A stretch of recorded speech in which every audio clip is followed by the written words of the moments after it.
Hello my dear students.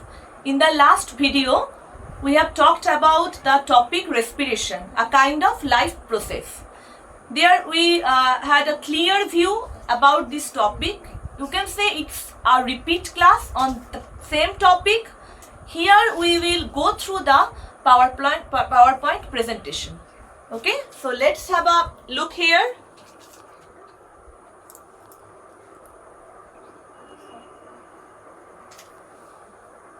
Okay, so this is the topic respiration from the chapter life process. What is the definition? By definition, we know that respiration is a metabolic process. Rather, and we can say it's a catabolic process, means the breakdown of the glucose to get the ATP, adenosine triphosphate. By breaking it, we are getting the energy. It yields energy in this reaction. Now, in some sources may say that it's also an amphibolic pathway, because in this process, after breaking, there are some steps which are utilized for different kinds of the preparation of different kinds of the cell products. So it's in another way, it's anabolic also. So we can say amphibolic pathway also, some steps of the cellular respiration. Now let's take a view to aerobic and anaerobic respiration. Aerobic respiration means here oxygen present. Anaerobic, oxygen, free molecular oxygen absent. Here we can see that it can be found in the cytoplasm and the mitochondria. So it's in eukaryotic cells. And this one is in the, we can say, anaerobic respiration in absence of the free oxygen. Now, glucose breaks down into carbon dioxide, water. Here, ethyl alcohol, carbon dioxide, and energy. It's happening in the solely in the cytoplasm part. So you can go through the points. Now, next, this kind of activity you will get in your book, where you are seeing the test tube containing lime water, means calcium hydroxide. We are adding CO2. Now it turns milky because of formation of this calcium carbonate. So that reaction we are showing here, that presence of the CO2, how changes the lime water. It's a test that our exhalation or our respiration out here from we get the CO2. Okay, next one, this is the process.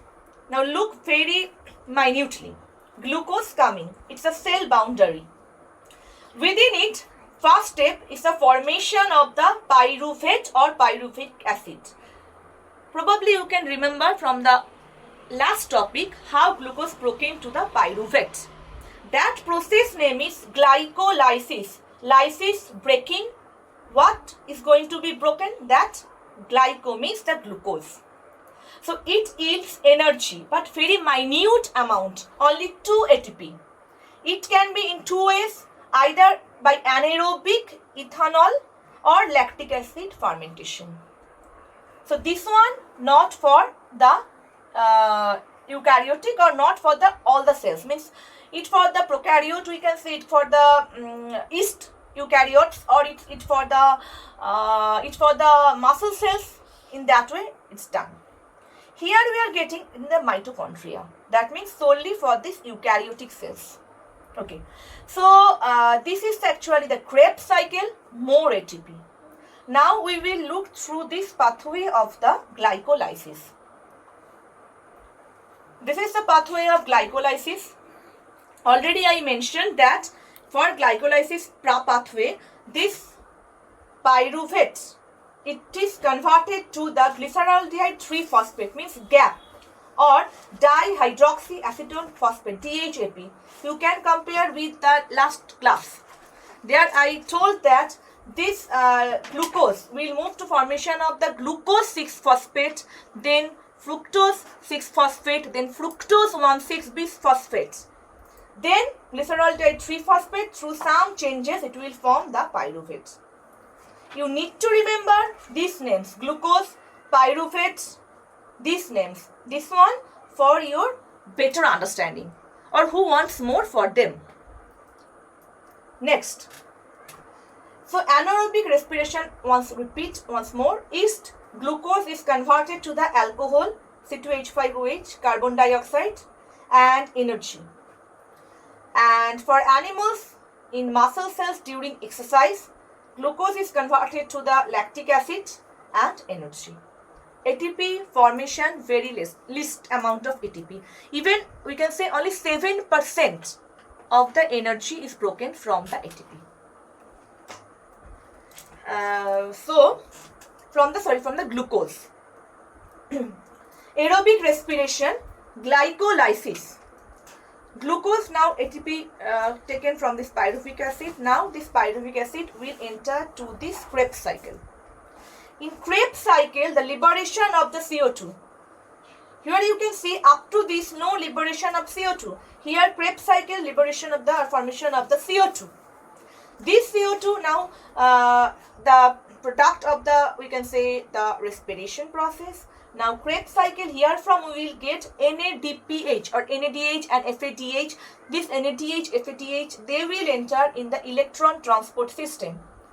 Here with the proton gradient, they will form this many numbers of ATP. So let's have a look to the Krebs cycle. Who wants more?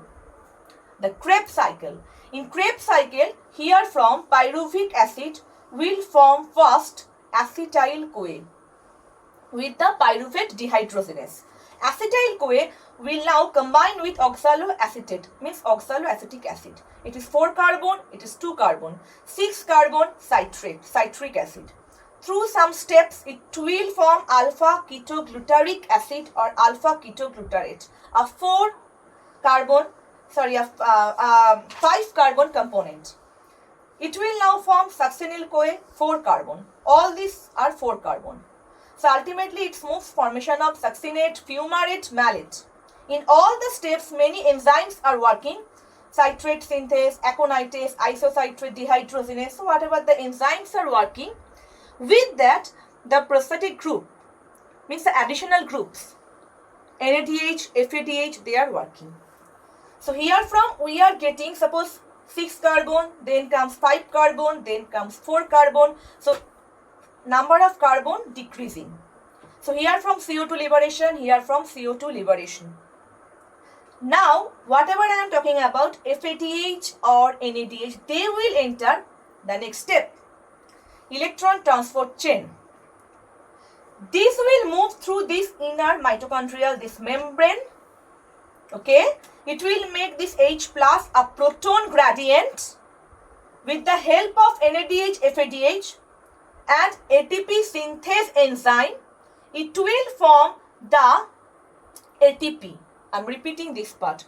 Though not directly in your class 10 NCERT book, but you should know how ATPs are formed. That's why I am repeating.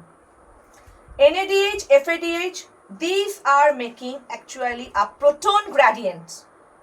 All these with ATP synthase, they will make ADP plus PI combination. This part in your NCERT book.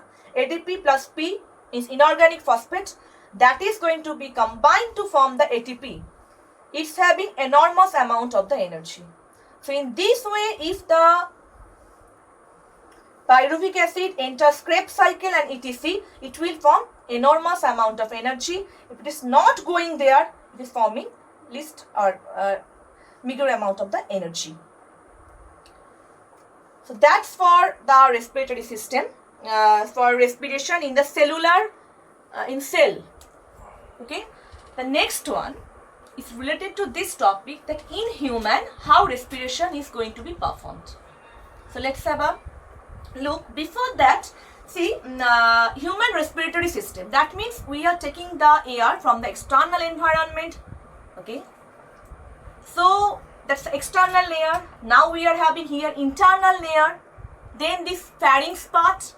Then it will go to the windpipe, means the trachea. Okay. So there is one opening in between your foot pipe and your this windpipe. The name is glottis.